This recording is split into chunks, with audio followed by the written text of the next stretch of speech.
विधायक राजेंद्र को फंसाया गया। क्या दतिया पर होकर रहेगा अब उपचुनाव? क्या बीजेपी नरोत्तम मिश्रा को देगी मौका या फिर नहीं?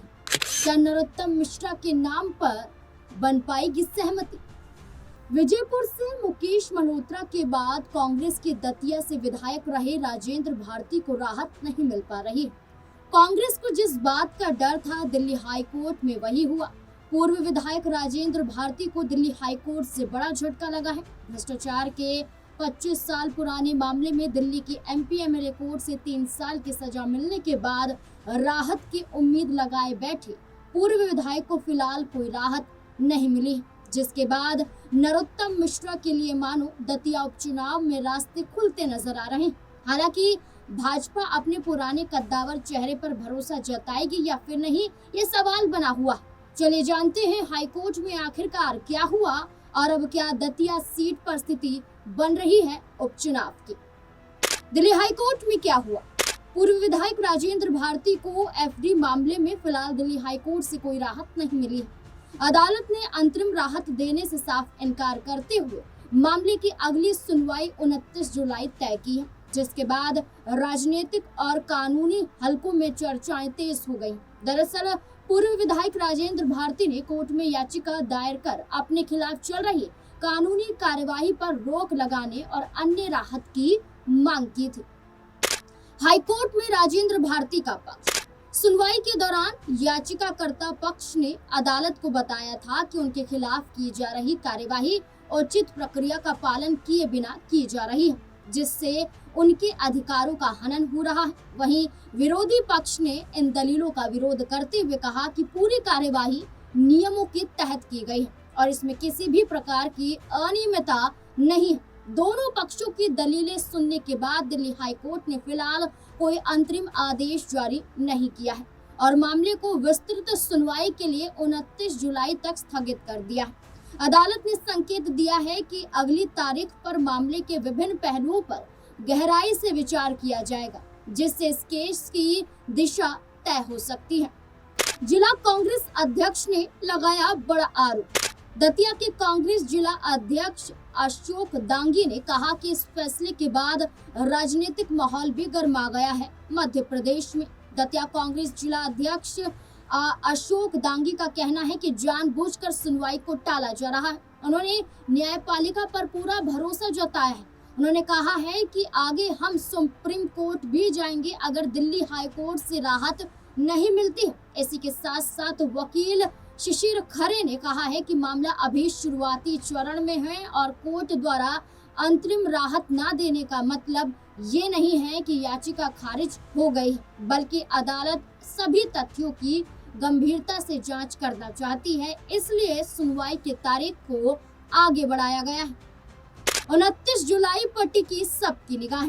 अब सबकी निगाहें 29 जुलाई पर टिकी है, जब ये साफ होगा कि पूर्व विधायक राजेंद्र भारती को राहत मिलती है या नहीं। अगर दिल्ली हाईकोर्ट उनकी सजा पर स्टे नहीं लगाता है तो दतिया में उपचुनाव कराया जाएगा। फिलहाल ये मामला राजनीतिक और कानूनी दोनों ही लिहाज से काफी महत्वपूर्ण बना हुआ है। राजेंद्र भारती पर आरोप क्या? राजेंद्र भारती पर मुख्य आरोप 25 साल पुराने बैंक धोखाधड़ी और जालसाजी मामले से जुड़ा। मीडिया रिपोर्ट के अनुसार उन पर ये आरोप लगे थे कि उन्होंने सहकारी बैंक अध्यक्ष रहते हुए एफडी घोटाले के जरिए धोखाधड़ी कर रकम हड़प ली थी, जिसके चलते दिल्ली के राउस रेवेन्यू कोर्ट ने उन्हें 3 साल की सजा सुनाई थी, जिसके बाद उनकी विधानसभा सदस्यता भी खत्म कर दी गई थी और दतिया सीट खाली हो गई थी। इसे घोषित कर दिया गया था खाली होने के साथ ही कांग्रेस विधायक पर 1 लाख रुपए का जुर्माना भी लगाया था। हालांकि इस बीच हाईकोर्ट में अपील करने के लिए 30 दिन का समय भी राजेंद्र भारती को कोर्ट की तरफ से दिया गया था और फैसला सुनाने के बाद कोर्ट ने राजेंद्र भारती को 50,000 रुपए के बॉन्ड पर जमानत भी दे दी थी। राज्यसभा चुनाव पर बुरा असर।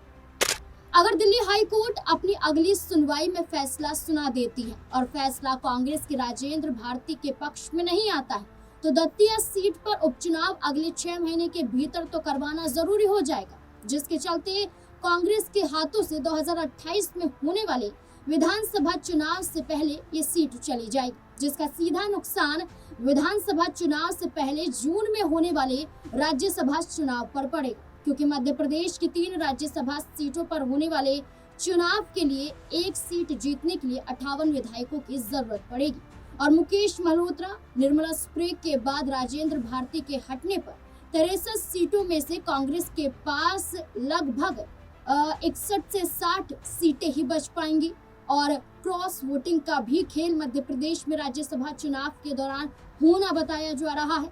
तो दिग्विजय सिंह वाली सीट को भी बचाना कांग्रेस पार्टी के लिए मुश्किल हो जाएगा, इसलिए राज्यसभा चुनाव पर असर पड़ सकता है विधानसभा चुनाव से पहले। दतिया में नरोत्तम मिश्रा पर भरोसा। दतिया पर निचली अदालत के फैसला आने के बाद से ही भाजपा ने अपनी तैयारियां शुरू कर दी थी। भाजपा को ये यकीन है कि दिल्ली हाई कोर्ट भी उनके पक्ष में ही फैसला सुनाएगा, जिसके चलते ही बीजेपी ने दतिया में उपचुनाव की तैयारी और भी ज्यादा तेज कर दी है। इसी सिलसिले में एक बार फिर दतिया से 2023 में विधानसभा का चुनाव हार चुके नरोत्तम मिश्रा की चर्चा होने लगी है और पूर्व गृह मंत्री नरोत्तम मिश्रा ने भोपाल में भाजपा प्रदेश अध्यक्ष हेमंत खंडेलवाल से मुलाकात भी की थी, जिसके बाद चर्चा और ज्यादा तेज हो गई थी, जिससे राजनीतिक सरगर्मी और भी ज्यादा बढ़ गई थी कि उपचुनाव की स्थिति में भाजपा नरोत्तम मिश्रा पर ही दाव लगाएगी, क्योंकि दतिया विधानसभा पूर्व मंत्री नरोत्तम मिश्रा का मजबूत गढ़ माना जाता है। नरोत्तम मिश्रा का राजनीतिक प्रभाव। मध्य प्रदेश के ग्वालियर में 15 अप्रैल 1960 को जन्मे नरोत्तम मिश्रा ने प्रदेश में ही शिक्षा दीक्षा ग्रहण की। उन्होंने ग्वालियर के जीवाजी विश्वविद्यालय से एमए और पीएचडी की डिग्री हासिल की। इस बीच उनका जुड़ाव छात्र संघ से हो गया था और देखते ही देखते 1977 में उन्होंने छात्र संघ का सचिव बनने का सपना पूरा किया। साल 1978 से 1980 के बीच में नरोत्तम मिश्रा मध्य प्रदेश भारतीय जनता युवा मोर्चा के राज्य कार्यकारी निकाय के सदस्य बन गए। नरोत्तम मिश्रा ने डबरा सीट से साल 1993, 1998, 2003 का विधानसभा चुनाव लड़ा।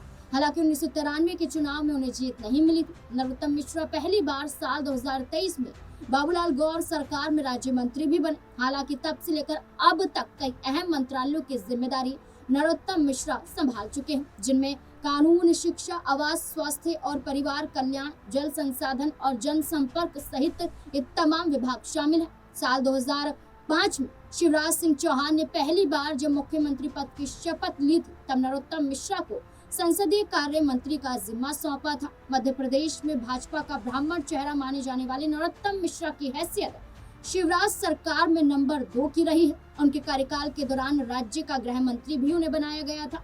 माना जाता था कि शिवराज सिंह चौहान के नरोत्तम मिश्रा खासम खास है। तभी तो ये भी कहा जाता था कि शिवराज सिंह चौहान के बाद अगले मध्य प्रदेश के मुख्यमंत्री बन सकते हैं नरोत्तम मिश्रा। हालांकि अब चर्चा जोरों पर है कि नरोत्तम मिश्रा को उपचुनाव में उतार कर फिर से बड़े मंत्रालय से नवाजा जा सकता है। गौरतलब है कि अब ये देखना होगा कि दिल्ली हाई कोर्ट में जुलाई के महीने में होने वाली सुनवाई में क्या फैसला आएगा, क्योंकि जहां तक देखा जाए जो भी कार्यवाही यहाँ पर हुई है निचली अदालत में, चाहे जितनी भी सुनवाई हुई है, चाहे दिल्ली हाई कोर्ट में पिछली सुनवाई हुई है, इसमें कांग्रेस पूर्व विधायक राजेंद्र भारती के पक्ष में अब तक फैसला नहीं आया है, ना ही कोई बयान जारी अदालत की तरफ से किया गया है उनके पक्ष में।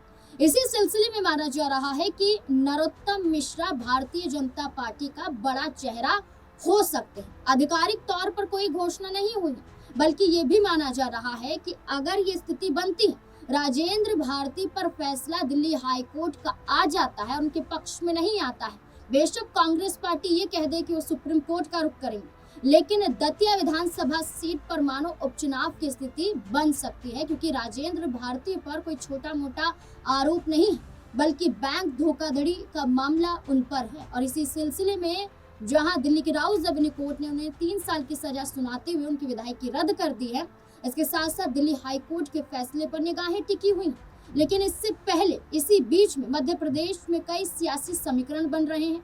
एक तरफ उपचुनाव को लेकर जैसे बार बार कहा जा रहा है कि स्थिति बन रही है, उपचुनाव हो सकता है दतिया पर। दूसरी चर्चा है कि भाजपा नरोत्तम मिश्रा पर दांव आजमा सकती है। तीसरी चर्चा ये है कि क्या भारतीय जनता पार्टी में नरोत्तम मिश्रा के चेहरे पर सहमति बन पाएगी या फिर नहीं, क्योंकि अभी से चर्चा है कि कई चेहरे लाइन में हैं कि उन्हें आगे किया जाए, चाहे वो सिंधिया समर्थक इमरती देवी हो, चाहे अन्य और नेता ही क्यों ना हो। वो चर्चा कर रहे हैं कि आखिरकार उपचुनाव की स्थिति बनती है तो किस पर दाव आजमाया जाएगा। इसलिए अब तक कोई आधिकारिक घोषणा या ये कहें कि किसी नाम को लेकर ज्यादा चर्चाएं नहीं है, बल्कि एक मुलाकात हुई थी हेमंत खंडेलवाल से नरोत्तम मिश्रा की। इसके बाद से ही उनके नाम को आगे किया जा रहा है। अब देखना होगा कि मध्य प्रदेश में भाजपा द्वारा क्या फैसला लिया जाता है। अगर स्थिति बनती है उपचुनाव की तो भाजपा किसे उतारेगी? क्या वाकई नरोत्तम मिश्रा होंगे या कोई और चेहरा? आपको क्या लगता है इस पूरे मुद्दे को लेकर? अपनी राय कमेंट सेक्शन में जरूर दें। धन्यवाद।